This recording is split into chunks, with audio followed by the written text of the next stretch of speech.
राधे राधे दोस्तों, जय श्री केदारनाथ धाम से मैं राहुल, जहां आपको मिलती है केदारनाथ धाम की ताजा खबरें और लेटेस्ट अपडेट। आज तारीख है 30 जून 2026।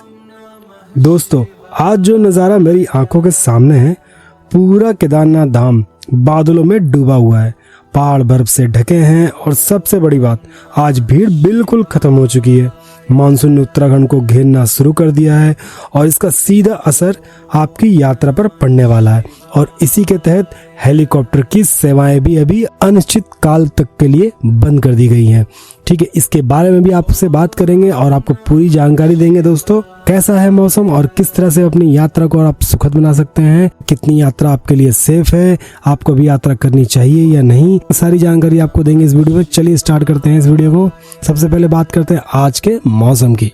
स्वागत है आपका हमारे चैनल पर। दोस्तों, आज फिर हम पहुंचे हैं उसी पवित्र भूमि पर जहां साक्षात भोलेनाथ विराजमान है और आज का नजारा देखकर दिल सच में भर आया। दोस्तों, आज केदारनाथ धाम का मौसम बिल्कुल बादलों से घिरा हुआ है। चारों तरफ जहां भी नजर डालो बस बादल ही बादल नजर आ रहे हैं। पहाड़ों की चोटियां इस वक्त घने बादलों की चादर में लिपटी हुई हैं।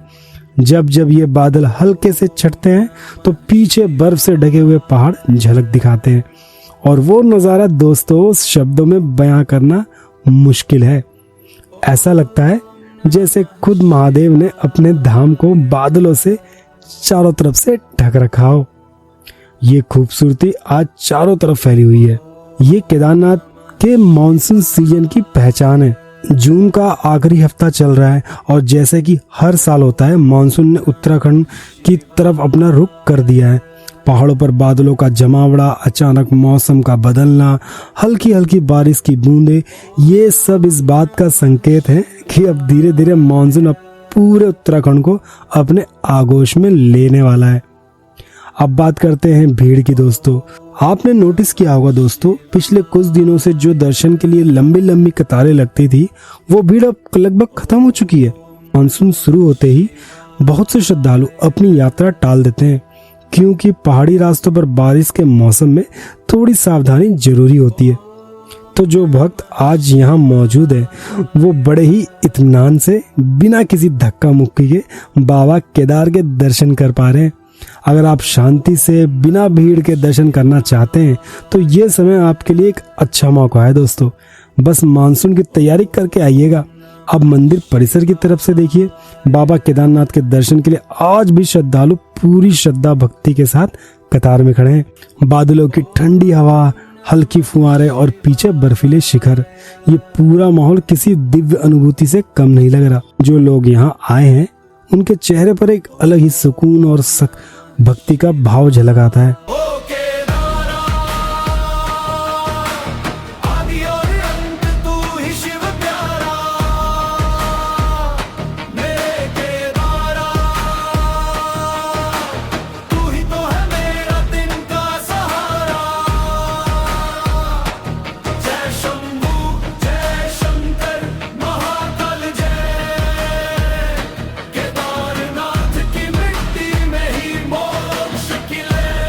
अब बढ़ते हैं आगे और बात करते हैं दोस्तों सबसे इम्पोर्टेंट टॉपिक, हेलीकॉप्टर सर्विस जो बंद हो चुकी है दोस्तों, उसके बारे में। देखिए दोस्तों, अभी हेलीकॉप्टर सर्विस जो है वो अभी कुछ समय के लिए बंद कर दी गई है। उसका सबसे मुख्य जो कारण है दोस्तों मौसम है।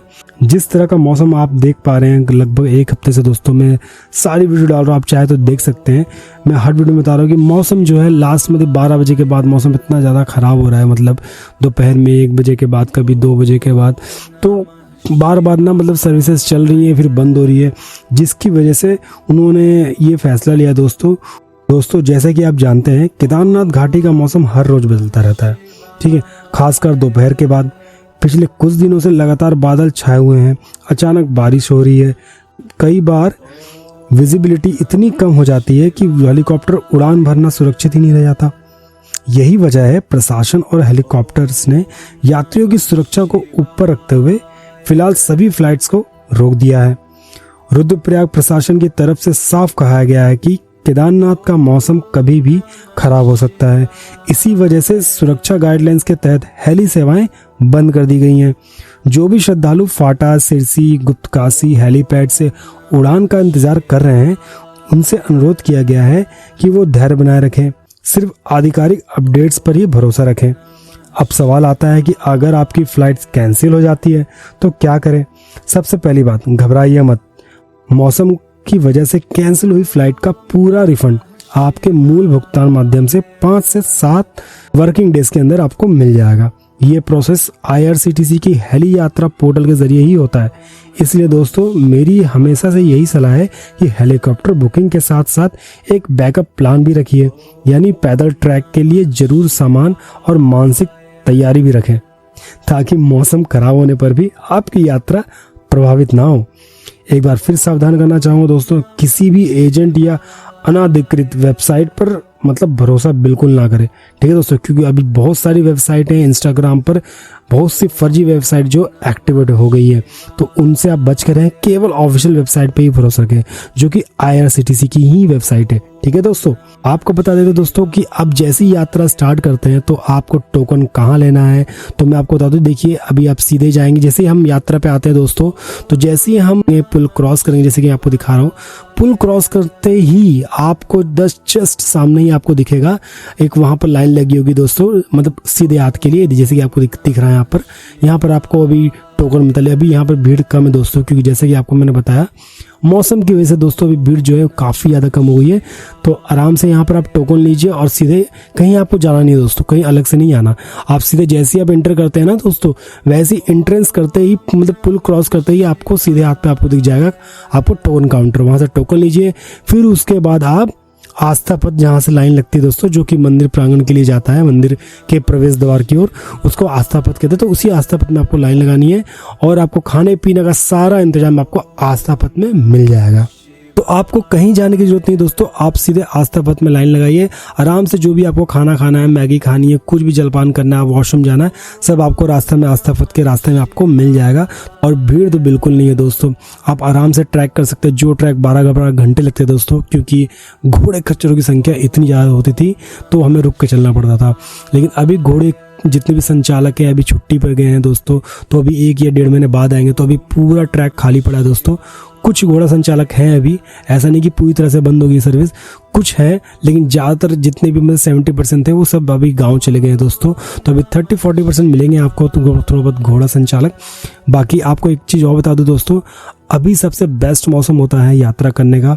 अभी देखिए, मानसून अपने पूरे रुद्र रूप में नहीं आया है दोस्तों, ठीक है, और अभी मानसून को रुद्र रूप में आने में कम से कम 1 महीने का समय है। देखिए, मौसम का तो भरोसा नहीं है दोस्तों, लेकिन अभी भी 1 महीने का टाइम है हमारे पास, ठीक है। लेकिन फिर भी मैं आपको बोलूँगा कि आप हमारी वीडियो देखते रहें, आप या फिर और भी बहुत सारे तरीके हैं दोस्तों जहाँ पर आपको वेदर की अपडेट मिलती रहती है। तो सबसे अच्छा अपडेट है कि सबसे अच्छी बात यह है कि आप हमारे चैनल को सब्सक्राइब कर लें, ताकि आपको, क्योंकि मैं डेली वीडियोस डालते रहता हूँ दोस्तों मौसम को लेकर, केदारनाथ का मौसम कैसा है, कैसी यात्रा चल रही है, कितनी भीड़ है, कैसे दर्शन होंगे दोस्तों, सारी चीज़ें बताते रहता हूँ मैं डेली। तो मेरे चैनल को आप सब्सक्राइब कर लेंगे तो आपको सारी अपडेट मिलती रहेगी टाइम टू टाइम, ठीक है। कब यात्रा पे आना है, किस तरह से स्पर्श दर्शन करने हैं आपको, है ना, कब यात्रा स्टार्ट करनी चाहिए आपको, ताकि आपका समय बचे और पैसा बचे। दोस्तों, मैं आपकी सेवा के लिए बैठा हूँ यहाँ पर, ठीक है। मैं चाहता नहीं हूँ कि आप फिजूल खर्ची करें, ठीक है, आपका कोई भी पैसा वेस्ट हो गलत जगह पर, ठीक है। आपका समय, देखो सबसे इंपॉर्टेंट तो टाइम दोस्तों, अगर आप, जैसे मैंने आपको बताया, तो आपका टाइम भी बचेगा, पैसा भी बचेगा, हर चीज़ आपकी बचेगी दोस्तों, ठीक है। लेकिन अगर आप मेरी बात नहीं सुनेंगे, अगर अपने मन से यात्रा करोगे दोस्तों, तो फिर आपको दिक्कत हो सकती है। क्योंकि देखिए, जब आप अपने मन से यात्रा करते, जब मन गया आपने ट्रैक स्टार्ट है, तो फिर हो सकता है बीच में बारिश स्टार्ट हो जाए, है ना, आपको पता ना हो, फिर आप क्या करोगे, परेशान हो जाओगे रात को। तो देखो, रात में क्या होता है, आपको विजिबिलिटी नहीं होती, दिखता नहीं है कुछ, तो जब ज़्यादा कभी बारिश होती है तो आप निकल जाओ। लेकिन नहीं दोस्तों, कभी कभी लैंडस्लाइड का भी खतरा होता है, जो कि आपको रात में नहीं दिखता है। तो इसीलिए आपको समझा रहा हूँ कि अगर आप, देखो, यात्रा अगर सही से करना चाहते हो, बजट में करना चाहते हो अच्छी तरह, तो आप वीडियोस को जरूर देखिए, ताकि आपको पता चले, आइडिया मिले कि हाँ कब यात्रा करनी चाहिए और कब नहीं करनी चाहिए दोस्तों, ठीक है। कब क्या फिजूल खर्ची कर सकते हैं, क्या खर्च नहीं कर सकते हैं, हर चीज़ के बारे में आपको मैं डिटेल से बताता हूँ। और आपको बता दूँ दोस्तों, अभी यात्रा करने का सबसे बेस्ट टाइम है, आप आराम से यात्रा कीजिए दोस्तों, ठीक है। मैं तो कह रहा हूँ, बाबा से आशीर्वाद लीजिए, बाबा से आप याचना कीजिए ताकि आपकी यात्रा सफल हो जाए। आइए दोस्तों, केदारनाथ धाम पर बाबा के आशीर्वाद लीजिए, शक्तिपीठ के दर्शन कीजिए, और हमें कमेंट करके जरूर बताइएगा दोस्तों जिस दिन भी आप यात्रा पे आ रहे हो, ठीक है, ताकि मैं आपको किसी भी तरह से मदद कर पाऊँ। तो दोस्तों मिलते हैं अगली वीडियो में इसी तरह की इन्फॉर्मेटिव वीडियो के लिए। प्लीज़ अपने भाई के चैनल को सब्सक्राइब करें ताकि मैं आपको इसी तरह की कंटेंट लाते रहूँ। तब तक के लिए राधे राधे, जय श्री केदार दोस्तों।